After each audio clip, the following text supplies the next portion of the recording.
वसूल करना है और देना है तो चुकाना है।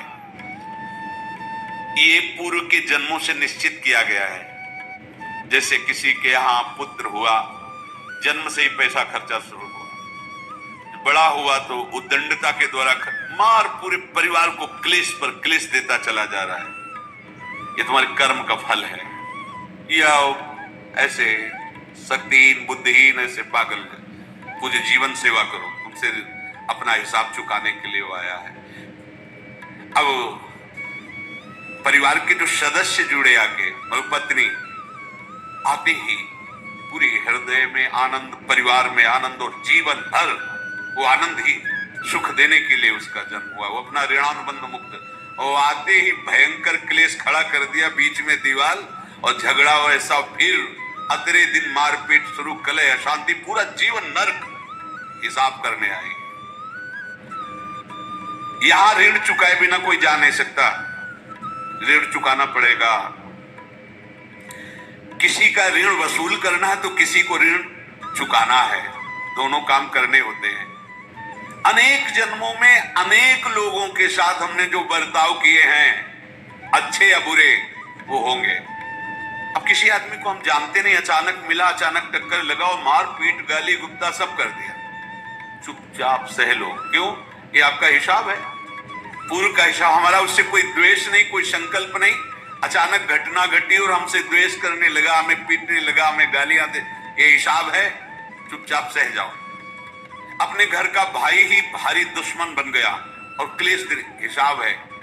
एक प्रभुदत्त ब्रह्मचारी जी की वाणी में पढ़ा था, एक महात्मा जी भ्रमण करते थे तो उस समय असरफियां चलती थी, मोहरे असरफियां उनको भेंट में देते लोग। तो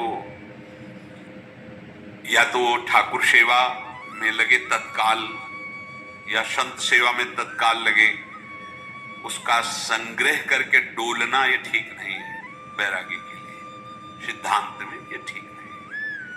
तो जब 2, 4, 6, 8 ऐसे मोहरे हुई तो उन्होंने विचार किया कि और भ्रमण करके जब काफी मोहरे हो जाएंगी तो प्रयागराज में जब कुंभ पड़ता है, एक बार पूरे सब अखाड़े के संतों को, अलग अलग संप्रदाय सब संतों को बुलाएंगे और सबको खुआएंगे। अब साधु है तो यही विचार करेगा, और क्या विचार करेगा।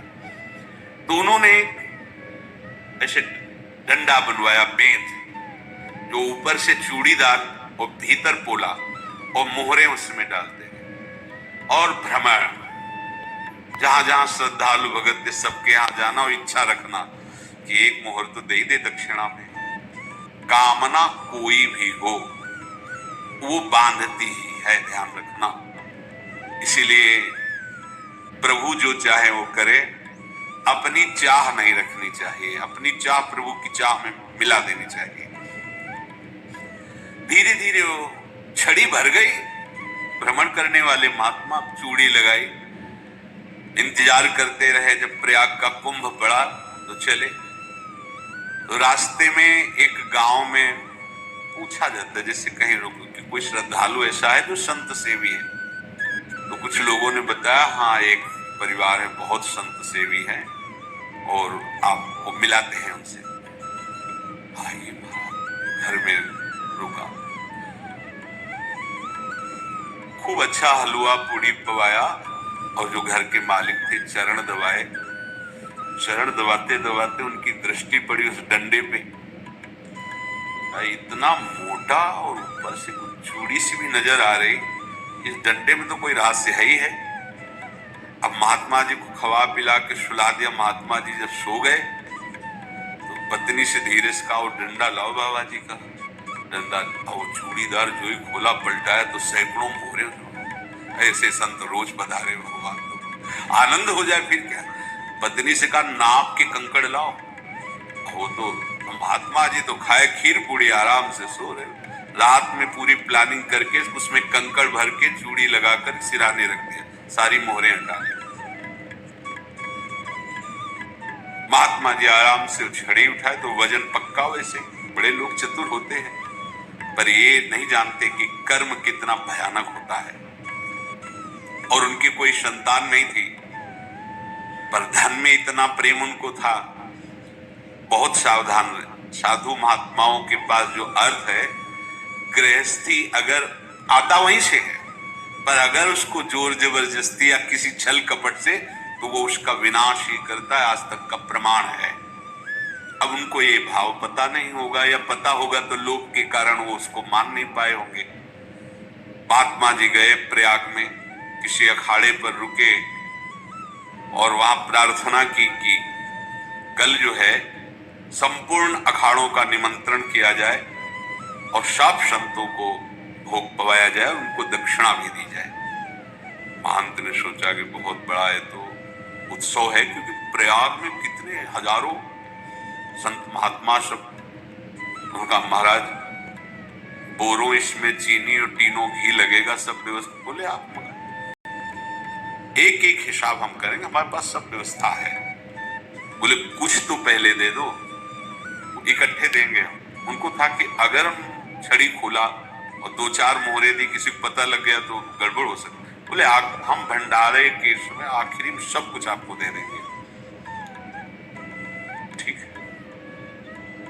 वो अपने पास से पैसे लगाकर खूब जितना सामग्री सब लाए, लाखों की, और सब संतों को निमंत्रण कर दिया। संत जन निमंत्रित हो गए, भंडारा बन रहा है। तब वहां के महंत है, उनका देखो भंडारा भी बन रहा है, संतों को निमंत्रण। अब आप अर्थ की व्यवस्था कीजिए, क्योंकि इतनी बड़ी हमारी सामर्थ्य नहीं थी जितना हमने किसी तरह हमने व्यवस्था की। अब मुझे अर्थ चाहिए, तभी आगे की व्यवस्था बढ़ेगी। संतों को दक्षिणा देंगे और जिनसे अर्थ लिया उनको दे। देखो रसोई बन गई है सब। दुर्गा छत में विश्वास नहीं तो चूड़ी खोली। उनको तो था ना कि मोहरे हैं, कंकड़। तो जैसे कितना उनको सदमा लगा होगा, हजारों संतों का निमंत्रण, रसोई बन, मतलब संत हो के छल कपट। तो उनका महाराज आपने तो हमारा नाश कर दिया, जो महंत थे। अब बताओ रसोई बन गई, संत निमंत्रित हो गए, और आप ये कंकड़ दिखा रहे हैं हमको। आपने तो हमें बर्बाद कर दिया, हमारी इतनी सामर्थ्य नहीं थी, आप पहले बता देते। संत होकर ऐसा छल कपट। अब वो बोले तो क्या बोले, क्योंकि उनको पता था कि मोहरे हैं इसमें। अंदर से उनका चिंतन गया उसी सेठ के पास, अच्छा ऐसा धोखा हमारे साथ किया, भोगोगे तुम। ये जो निकलता है ना भोगोगे, ये अकाट्य होता है। क्योंकि किसी का भी हृदय, मान लो किसी भी जीव जंतु को आप कष्ट दें और उसका हृदय आह भर जाए, तो वो आह वज्र की लेखे तुम्हें भोगना पड़ेगा। वो देखो भीष्म जी को भोगना पड़ रहा है। सांप को ऐसे धनुष के नोक से उठाया और बंबूल के कांटों के ऊपर फेंक दिया, कई दिन तक छेदा हुआ, वो आह भर करके मरा। तो आपको 6 महीने बाणों की सैया पर आह किसी की ना लेना जिंदगी। कोई ऐसा कोई आह भर करके कह दिया तुम समर्थ हो, हम तो कुछ कर नहीं सकते। और अंदर से तो फिर तुम्हारी सामर्थ्य काम नहीं करेगी, मिट्टी में मिला देगी। फिर ये तो संत थे, और भगवत आराधना के लिए, संत आराधना के लिए ही ऐसा किए हुए थे। अब इनका कैसे मुंह दिखाएं, अब क्या करें। सुबह संत जन आएंगे, सबके बीच में हमारी ये देखो इन्होंने, अब क्या करें।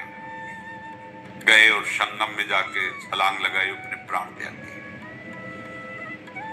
अब उनके तो पास मोहरे थी और व्यापार बढ़ा, और 9-10 महीने बाद ही लड़का हुआ।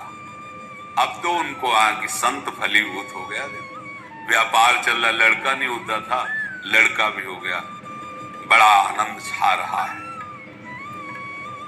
जब से वो प्रकट हुए और धन की वृद्धि शुरू हो गई, पढ़ाई लिखाई में उनके खर्चा हुआ, सब बस बीमारी शुरू हो गई उनके शरीर में। अब उसमें पैसा जाना शुरू हुआ। इतने आसक्त तो वो दोनों हो गए कि कुछ भी हो, व्यापार ठप, संपत्ति बेचना शुरू। तो उन्होंने कहा कि बेटा मैं क्या कर सकता हूं तुम्हारे लिए। बोले हमारी अंतिम इच्छा है प्रयाग चलो, और जितने प्रयाग में संत महात्मा सबको एक बार भंडारा करवाओ। हमारी इच्छा अंतिम है, क्योंकि अंतिम यही इच्छा थी। बोले अब ज्यादा संपत्ति तो नहीं रह गई। तो बोले घर बेच दो, मेरे लिए ही तो है, बेच दो। मुझे लगता मैं बचूंगा नहीं, पर मेरी अंतिम इच्छा पूर्ण कर दो। घर बेच दिया, जेवर बेच दी, वहां गए। जब संत सेवा की तो बोले मुझे संगम तक ले चलो। संगम तक ले गए और बोले समझे तुम चुराए थे और हमने उसको छीना है, कुछ नहीं रह गया तेरे पास कुछ, अब केवल ममता और आसक्ति में जलकर मर और नरक प्राप्त कर। मैं वही महात्मा हूं जिसकी तूने मोहरे ली थी, शरीर छोड़ दिया। महात्मा को जन्म लेना पड़ा और इनको दुर्गति भोगनी पड़ी।